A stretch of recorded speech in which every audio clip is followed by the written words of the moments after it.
कि यहाँ पर जो बोर्ड्स पर लिखे हुए टॉपिक्स हैं उन पे वन बाय वन पर डिस्कस करेंगे। तो इसमें सबसे पहला क्वेश्चन है चार्ज का टॉपिक। अच्छा, चार्ज क्या होता है? तो चार्ज बेसिकली होता है एक इलेक्ट्रॉन। एक इलेक्ट्रॉन हो सकता है या एन नंबर ऑफ इलेक्ट्रॉन्स हो सकते हैं। बेसिकली चार्ज होता है इलेक्ट्रॉन का चार्ज। तो एक इलेक्ट्रॉन का चार्ज कितना होता है? Q equals to n times of E, right. तो ये एक फॉर्मूला है जिसको कि हम चार्ज की तरह डिनोट कर सकते हैं, राइट। तो अगर एक क्वेश्चन ऐसे पूछा जाता है कि what is the minimum charge can be exist, right. सबसे छोटा चार्ज क्या होता है? भाई n की वैल्यू 0 हो जाएगा तो कोई चार्ज ही नहीं होगा, क्योंकि 0 into E करेंगे 0 आ जाएगा। तो n की सबसे मिनिमम वैल्यू क्या सकती है? 1। तो n क्या है? Natural number.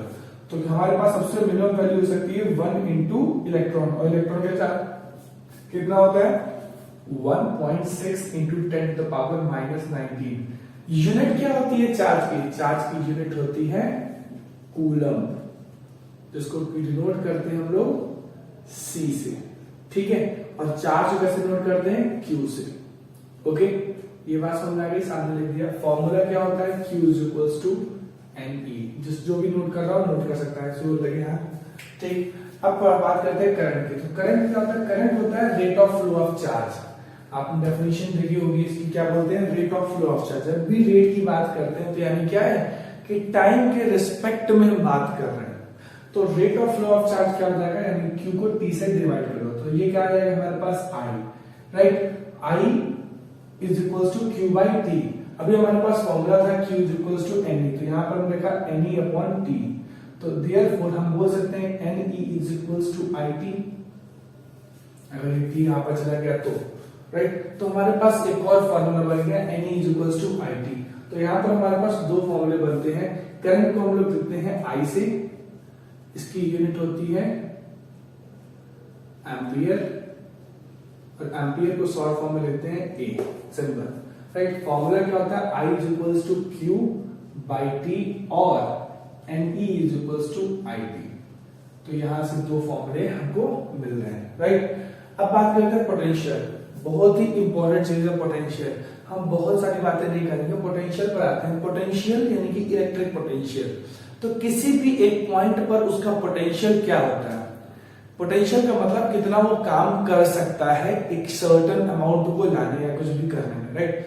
तो जब बात करें इलेक्ट्रिसिटी की तो यहां पर क्या होगा? चार्ज। तो किसी भी चार्ज को एक फिक्स्ड पॉइंट पर जो लाने में वर्क डन लगता है, that is called the potential of that point. कहां से कहां तक? इन्फिनिटी से इसी उस जिस पॉइंट की बात कर रहे हैं उस पॉइंट तक लाने में जो वर्क डन लगा हो, ठीक है। तो ये एक बहुत बड़ा चीज है कि इन्फिनिटी में क्यों हो गया। इसके लिए आप वापस वो पुरानी वाली वीडियोस में जाओगे तो आपको सब मिलेगा वहां पर। फिलहाल हम बात करते हैं पोटेंशियल की बात। तो पोटेंशियल क्या हो गया हमारे पास? Work done in bringing a unit positive charge. Definition में भी लिखा हुआ है। और हम पोटेंशियल की बात करते हैं, पोटेंशियल यहाँ पर क्लियर। तो यहाँ से पोटेंशियल को हम लोग बोलते हैं V से। अच्छा, ये हो गया पोटेंशियल। इसी में आता है पोटेंशियल डिफरेंस। तो पोटेंशियल डिफरेंस क्या हो जाएगा? सपोज कर लेते हैं कोई दो पॉइंट है, एक पॉइंट जिसका A है, दूसरा पॉइंट B है, ठीक है। इस पॉइंट से करंट यहां से जाएगा, जो भी जाएगा। तो यहां पर क्या आएगा? ये A पॉइंट पर एक पोटेंशियल होगा VA और B पॉइंट पर होगा एक पोटेंशियल VB। तो VA और VB का पोटेंशियल हमें देखना है। तो VA पे जाने VA पे जो पोटेंशियल लगा वो लगा VA is equals to W infinite से A पर लाया गया अपॉन Q, जो भी Q चार्ज लाया गया, राइट। वही charge VB is equals to क्या हो जाएगा? Work done from infinite to that point upon Q, ठीक है। Work done in bringing a unit positive charge from infinity to a fixed point. यहां पर B है, यहां पर A है। तो ये हुए क्या? इलेक्ट्रिक पोटेंशियल, इलेक्ट्रिक पोटेंशियल, ठीक है। और इन दोनों के बीच के डिफरेंस को हम लोग क्या बोलेंगे? पोटेंशियल डिफरेंस, यानी कि VA minus VB is equals to potential difference, ठीक है। तो इसको भी हम लोग नोट करते हैं V से। तो ये पोटेंशियल की बात जब कर रहे हैं तो दो अलग अलग पॉइंट है, एक है इलेक्ट्रिक पोटेंशियल, एक है पोटेंशियल डिफरेंस। हम लोग जो यूज करते हैं कॉमन फॉर्मूले में वो होता है पोटेंशियल डिफरेंस, ना कि इलेक्ट्रिक पोटेंशियल। क्यों? आगे हम रेजिस्टेंस वाले फैक्टर में यानी कि ओम्स का, जो कि बहुत बड़ी चीज है, उस पर बहुत बड़ी मतलब बहुत इंपॉर्टेंट चीज है, इसलिए बड़ी कुछ नहीं है, तो हम वहां जाएंगे। पोटेंशियल का यूनिट जो होता है वो भी क्या होता है, वोल्ट, ठीक है, और वोल्ट को मेजर करते हैं वी से ही, ठीक है। तो हमारे पास अभी सिर्फ और सिर्फ इसके रिगार्डिंग अभी आगे फॉर्मूला आएगा, अभी कई फर्स्ट फॉर्मूले बनेंगे तो हम वहां देखेंगे।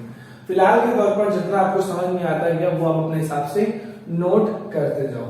नेक्स्ट जो टर्म आता है वो आता है हमारे पास ओम्स लॉ। तो ओम्स लॉ जिसका हम इंतजार कर रहे थे, ओम्स लॉ क्या होता है, मैंने अभी बोला था कि यहां से यहां जाने में पोटेंशियल डिफरेंस का बहुत बड़ा रोल होगा और यहां से यहां करंट जाएगी ही क्यों। तो ओम्स लॉ क्या कहते हैं कि किसी भी सर्किट में अगर टेम्परेचर को कांस्टेंट रखते हैं, टेम्परेचर क्यों कांस्टेंट रखते हैं वो हम जैसे इसके बाद रेजिस्टेंस का जो पढ़ेंगे वैसे बताएंगे। तो टेम्परेचर को कांस्टेंट मतलब उस पर रेजिस्टेंस बढ़ता है, रेजिस्टेंस क्या होता है यहाँ पर बताएंगे। तो ओम्स लॉ क्या बोलता है, constant temperature the current flowing in the circuit is directly proportional to the potential difference across the circuit, right, या टर्मिनल ऑफ द बैटरी। तो यहाँ पर क्या बताओ, potential is directly proportional to I, this is what is Ohm's law, right. जैसे जैसे potential बढ़ाएंगे वैसे वैसे करंट बढ़ेगा। पोटेंशियल मतलब पोटेंशियल डिफरेंस, मैंने बोला ना जब भी हम न्यूमेरिकली बात कर रहे होंगे तो वहां पर हम पोटेंशियल डिफरेंस को यूज कर रहे होंगे। तो जब तक पोटेंशियल डिफरेंस किसी दो पॉइंट के बीच में, जो ए पॉइंट था और बी पॉइंट, ठीक है, अगर उसको हमने किसी वायर से कनेक्ट कर दिया तो करंट तभी जाएगी जब इन दोनों के पोटेंशियल में कुछ डिफरेंस होगा, ठीक है। और ये करंट कहां से जाती है, हायर पोटेंशियल से लोअर में, ठीक है। तो हायर पोटेंशियल से लोअर पोटेंशियल की तरफ जाती है। तो ये होता है हमारा पोटेंशियल डिफरेंस और करंट के बीच का रिलेशन, जिसको कि हम बोलते हैं ओम्स लॉ, ठीक है। इसी को हम लोग बोलते हैं ओम्स लॉ। तो यहाँ पर प्रोपोर्शनलिटी हटाते हैं तो ये कांस्टेंट लगाते हैं आई आर। तो यहाँ पर आर जो है वो क्या है, रेजिस्टेंस। आर क्या है, रेजिस्टेंस। कॉम्बिनेशन थोड़ा सा भी पढ़ेंगे लेकिन रेजिस्टेंस की यूनिट यहाँ पर लेते हैं। रेजिस्टेंस को हम लोग डिनोट करते हैं कैपिटल आर से और इसकी यूनिट क्या है, ओम, OHM, या फिर ओमेगा भी कभी कभी बुलाते हैं इसको हम ऐसे, ये ओमेगा है, राइट। तो हम ऐसे डिनोट इसको करते हैं, ठीक। बात करते हैं हम पावर्स की, वर्क की, इलेक्ट्रिकल एनर्जी की। तो पावर की इसी रिस्पेक्ट में पावर को P से रिप्रेजेंट किया जाता है, यूनिट को वॉट से रिप्रेजेंट, यूनिट इसकी वॉट होती है, ठीक है। फिर उसके बाद वर्क डन है उसको W से, यूनिट उसकी जूल होती है। इलेक्ट्रिकल एनर्जी E से, यूनिट उसकी जूल होती है। पावर का फॉर्मूला ये क्या है, ये उसके फॉर्मूले हैं बेसिकली, ठीक है। तो यहां पर ये जो स्ट्रीम है ये एक फॉर्मूला है। तो फॉर्मूले लाइन में हम जो देख रहे हैं यहाँ पर हमने इसके लिए फॉर्मूला मैं अभी दिखा देता हूं। अगर इन सीरीज की बात करें, फॉर्मूला आप एक जगह लिख लो, एक जगह लिख दो R is equals to R1 plus R2 plus R3 dash s, और in parallel 1 upon R equivalent is equals to 1 upon R1 plus 1 upon R2 plus 1 upon R3 dash dash, ऐसे करके ये हमारे सीरीज के लिए हो जाएगा और ये हमारा पैरेलल के लिए। तो ये थोड़ा सा अभी हम डिराइव भी करवाएंगे, आपके सिलेबस में है, ठीक है। तो हमारे पास ये क्या है, फॉर्मूले हैं, ये हमारी यूनिट्स हैं, ठीक है, और ये इनको सिंबल बगल में उसके लिखे हुए हैं। तो अब यहाँ पर फॉर्मूले की बात करें तो पावर क्या होता है, पावर होता है potential difference into current, right. फिर ओम्स लॉ का जो फॉर्मूला हम लोग निकाल के लेके आए थे, ओम्स लॉ क्या होता है, V is equals to I R. तो बस V I की जगह हमने क्या कर दिया, V की जगह आई आर पुट कर दिया, तो I ऑलरेडी मल्टीप्लाई है तो I स्क्वायर R हो जाएगा। यहाँ पर हम I is equals to V upon R की मदद से लेके आएंगे। तो यहाँ पर इसी फॉर्मूला में, इस वाले में अगर V into V by R करेंगे तो V स्क्वायर बाई आर हो जाएगा। बेसिकली पावर एक और चीज होती है, rate of work done. Power क्या होता है, कैपेसिटी टू डू वर्क, ये आपने सुना होगा, समझा होगा। तो कितनी टाइम में वो कितना वर्क कर पा रहा, दैट इज द पावर, ठीक है, ऑफ दैट अप्लायंस। तो work done in time t is equals to power, right. तो हमारे पास ये फॉर्मूले पावर के लिए से फ्री होगा। तो हमें जैसी और जहां पर चाहिए होगा, जरूरत रिक्वायरमेंट होगी, उस हिसाब से हम फॉर्मूला निकाल लेंगे। तो work done upon time power होता है तो वर्क डन क्या हो जाएगा, पावर इन टाइम, ये अगला ही चीज है वर्क डन। तो पावर इन टाइम, अब P की वो 3 जो वैल्यू है वो वापस यहाँ रखेंगे तो हमारे पास ये आ जाएगा। आप देख रहे हो, आपको कुछ नहीं याद करना था, बस ये समझना था कि ये क्या होता है और ये क्या होता है। एक से जुड़े दो से जुड़े 3 से सारी चीजें हम अपने आप से अप्लाई कर रहे हो, ठीक है, कुछ नया चीज आपको नहीं याद करना है। So P is equals to VIT, क्योंकि VI रखा है, एक बार P की जगह I स्क्वायर RT रखा, एंड देन आफ्टर P की जगह V square upon R into T रखा है, ठीक। तो ये हो गया हमारी वर्क डन। अब कोई भी इलेक्ट्रिकल अप्लायंसेस जितना वर्क डन करता है वही तो उसकी इलेक्ट्रिकल एनर्जी होती है। तो electrical energy basically work done होती है। तो ये जो भी फॉर्मूले वो इसके लिए होल्ड हो जाते हैं, ठीक है, अप्लाई कर सकते हैं इनको। So that is all about the topics and their units, their formulas, right, whatever you are trying to do the new angle, ठीक है। अब हम पहुंचेंगे कॉम्बिनेशन पे। तो अब बात करेंगे हम लोग combination of register. Combination of registers क्या होता है, जैसे कि अभी तक आप लोगों ने रजिस्टर के बारे में ओम्स लॉ से पढ़ा। अब ऐसे कई रजिस्टर्स जो हैं उनको सीरीज में या पैरेलली जोड़ा जाए। सीरीज क्या होता है, अगर हम समझ लेते हैं, जब भी हम बात करते हैं सीरीज की या फिर पैरेलल की, तो वो क्या होता है। जैसे सपोज रजिस्टर क्या होता है, ये और ये, इसको हम एक रजिस्टर बोलते हैं। जब यही रजिस्टर एक ऐसे ही लगातार एक के बाद एक, तो इसको हम लोग बोलते हैं सीरीज। पर ऐसे ही रजिस्टर और इसके साथ एक और रजिस्टर, अब ये क्या है, ये पैरेलली कनेक्ट है। इसमें क्या कनेक्शन है, पैरेलली कनेक्शन, मतलब एक के साथ एक लगा हुआ। तो ये सीरीज हो गई या पैरेलल हो गया।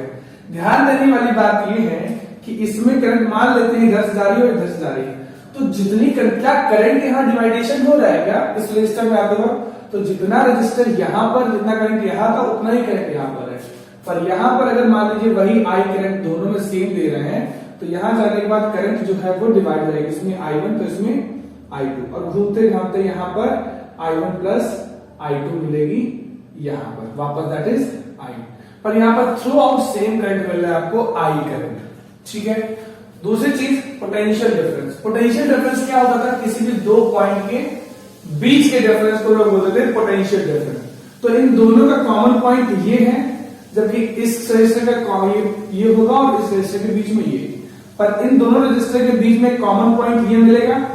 तो हम क्या देखेंगे कि यहां पर जो पोटेंशियल है वो सेम रह रहा है, राइट, पोटेंशियल डिफरेंस सेम है दोनों में, पर यहां पर करंट सेम है। ध्यान देने वाली बात ये है। तो ये थोड़ा सा आपको थोड़ा सा आइडिया रखिए कॉम्बिनेशन करते वक्त। बट फिलहाल हम पहुंचते हैं combination of resistance. Combination of resistance की बात करते हैं, तो वहां पर हम लेते हैं पहला केस इन सीरीज।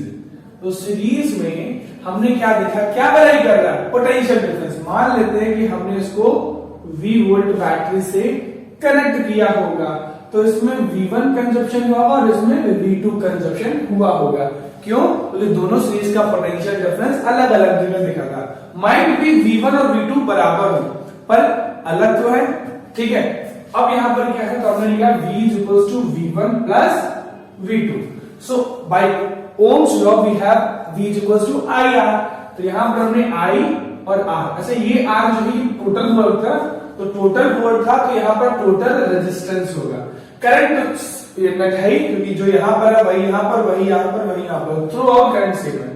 V1 कहां पर हो रहा है, इसके लिए तो इसका अगर रेजिस्टेंस हमने R1 माना है और इसका R2 माना है, तो V1 के लिए I R1 हो जाएगा, ओके, और V2 के लिए I R2। अगर हम I कॉमन निकाल लें तो क्या बच गया, R1 प्लस R2, और यहां पर I R इक्वल, बोलो I से I कैंसिल, तो R जो इक्विवेलेंट आने वाला हमारा वो R1 और R2 के बराबर नहीं होगा, बताओ भाई, वो कि नहीं होगा, ठीक है। और दूसरी चीज हम लोग पहुंचते हैं अब नेक्स्ट वाले पर, इसमें तो यहां पर हम बात करेंगे इन पैरेलल। तो पैरेलल में क्या सेम रहेगा, करंट सेम नहीं रहा था, भराई वो कर रहा था, पर एंड दोनों के पॉइंट के बाद और पहले सेम ही था। जैसे यहां पर V टोटल सेम था, मतलब टोटल का, और वो डिवाइड हुआ था V1 और V2। वैसे ही करंट यहाँ डिवाइड हो रहा है I1 और I2 में। किसी भी सर्किट को हम कैसे पहचानेंगे कि वो सीरीज है या पैरेलल? ध्यान देते कि क्या दोनों ही रजिस्टर या दोनों ही अप्लायंसेस जो कनेक्टेड है क्या सेम करंट जा रहे हैं? अगर नहीं जा रहे हैं तो वो क्या होंगे? पैरेलल होंगे। ठीक है, तो सिमिलरली यहां पर हमने किया तो क्या पाया? In parallel I is equals to I1 plus I2। अब यहां पर I is equals to क्या हो गया? V upon R। क्या हो गया? V upon R। V इसमें भी सेम, इसमें भी सेम, वही जो इन दोनों के पॉइंट का 20 था। तो V और R यहां पर इक्विवेलेंट होगा दोनों का मिला के ना। I1 के लिए क्या हो जाएगा? मान लेते हैं यहां पर R1 है और यहां R2 है, तो I1 क्या हो जाएगा? V upon R1 और क्या हो जाएगा? V upon R2। हाँ ठीक है, तो जैसे ओम्स लॉ में बोला है तो V equals to I R, तो I equals to V by R नहीं हो जाएगा? सेम वहीं से यहां आ गया। क्या किया हमने? V कॉमन निकाल लिया, V upon R equivalent that is V 1 upon R1 plus 1 upon R2। तो V से V cancel, 1 upon R equivalent is equals to 1 upon R1 plus 1 upon R2। आ गया बस समझ में? ये आ गई हमारी पैरेलल में, ये आ गया हमारा सीरीज में। तो जब भी दो रजिस्टर आपको सीरीज में दिए जाएंगे तो आप ऐसे ऐड करोगे और पैरेलल तो आप ऐसे करोगे। मान लेते हैं कि ये दोनों ही 2-2 ओम पे, तो कितना टोटल कितना हो जाएगा? 2 + 2 4। लेकिन यहीं पर ये ऐसे पैरेलल जोड़ जाएंगे तो कैसे होंगे? 1 upon R is equals to 1 upon 2 plus 1 upon 2 that is 1। तो 1 अपॉन R की वैल्यू 1, तो R की वैल्यू भी 1 होती है, राइट? तो ऐसी चीजें हैं जो यहां हम दे सकते हैं। ध्यान देने वाली बात एक और है कि जब हमें रेजिस्टर्स को कम करना होगा तो उनको कैसे जोड़ेंगे? पैरेलल में, राइट? और जब हमें रेजिस्टेंस बढ़ाना होगा तो उनको कैसे जोड़ेंगे? सीरीज में, क्योंकि 2 + 2 4 बनना था। हमारे पास 2 ओम के 2 रेजिस्टर थे तो बढ़ा कितना? 4, और उसी को जब हमने ऐसे जोड़ा तो कितना हो गया था? 1। तो और मतलब 2 ओम से 1 ओम बन गया दोनों को जोड़ने पर। तो पैरेलल में हमारा करंट जो है रेजिस्टेंस जो है वो और घट जाता है। ठीक है, तो इतनी सारी चीजें थी, बाकी आपको सब मिल गई है। तो यही हमारा रिवीजन है। इनके से कोई भी क्वेश्चन होता है एनसीईआरटी का, लक्ष्मी का, कोई भी आप जो लगाते हो रेफरेंस बुक, अगर होता है आप कमेंट बॉक्स में बताओ। नीचे आपको एक G ड्राइव की लिंक मिलेगी जो कि आपको यही पढ़ा हुए चीजों को एक शॉर्ट नोट्स मिलेगा, आप उसको प्रिंट कर सकते हो और आपके लिए ये बहुत। लेकिन हाँ, आप अपने से जरूर नोट्स बनाइए, टेंशन नहीं लेना है, करते रहिए। कोई भी क्वेश्चन आता है आप बेहिचक पूछिए, दूसरों को रेफर करिए क्वेश्चन करिए, ताकि हम उन क्वेश्चन की सीरीज में अगर ज्यादा क्वेश्चन होंगे तो हम R proportional to inversely proportional to 1/a, ठीक है? यानी कि ये वाला cross sectional area, cross sectional area जो होता है तो इसको हम ये बोलते हैं, ये वाला एरिया, ठीक है? अब इसकी मोटाई यानी वो कम हो जाएगी। अब किसी बार को आप स्ट्रेच कर रहे हो तो उसका एरिया यानी मोटापा उसका कम हो जाएगा, ठीक है? तो अब इन 2 पॉइंट से बना R proportional to L/A। Proportionality हटाते हैं, कांस्टेंट लगाते हैं, रेजिस्टिविटी इसको बोलते हैं। ये टर्म जो है वो कुछ P जैसा लगता है, तो इसी को बोलते हैं रेजिस्टिविटी। रेजिस्टिविटी मतलब रो, प्रोनाउंस करते हैं हम लोग RHO जैसे रो, ठीक है? इसकी यूनिट क्या होती है? ओम मीटर, ठीक है? रेजिस्टिविटी होती क्या है? रेजिस्टिविटी बेसिकली होती है एक किसी मटेरियल के लिए फिक्स होती है। कॉपर के लिए अलग होगी, सिल्वर के लिए अलग, गोल्ड के लिए अलग, आयरन के लिए अलग, हर मटेरियल के लिए अलग अलग होती है। तो अगर आप वायर को डबल कर रहे हो और दूसरा कुछ वायर मटेरियल का लगाते हो तो रेजिस्टिविटी चेंज हो जाती है। ये कांस्टेंट रहनी चाहिए, यानी वही मटेरियल है तो ठीक है। अगर आपने उसी वायर को स्ट्रेच किया तो भी ठीक है। मटेरियल चेंज होगा, रेजिस्टिविटी चेंज हो जाएगी, तो मटेरियल पर ये फिक्स रहती है। यानी कि ये जो रिलेशन है वो तब तक होल्ड होगी जब तक कि मटेरियल को आपने फिक्स करके रखा हुआ है, ठीक है? तो रेजिस्टिविटी ये होती है कि ये कितनी टेंडेंसी है कि वो करंट को अपोज कर सकती है, रोक सकती है। This is all about resistivity. I think ये सारे पॉइंट्स आपको क्लियर हो चुके होंगे। यही था आपका इलेक्ट्रिसिटी का रिवीजन। अगर आपको ये वीडियो अच्छी लगी है तो लोगों को शेयर करो और जितने पॉइंट्स जो नहीं समझ आए वो एक जगह नोट किया करो, ताकि हम सारे के सारे डाउट्स को क्लियर कर पाए। और आप इस डाउट्स को यहाँ नीचे कमेंट बॉक्स में लिख के बताओगे, मुझे भी अच्छा लगेगा और आपको तो अच्छा लगेगा जब आपके क्वेश्चन के सॉल्यूशन आपको मिलते रहेंगे, ठीक है? तो हम फिर नेक्स्ट डे मतलब आपको नए चैप्टर के साथ मिलेंगे। तब तक के लिए धन्यवाद।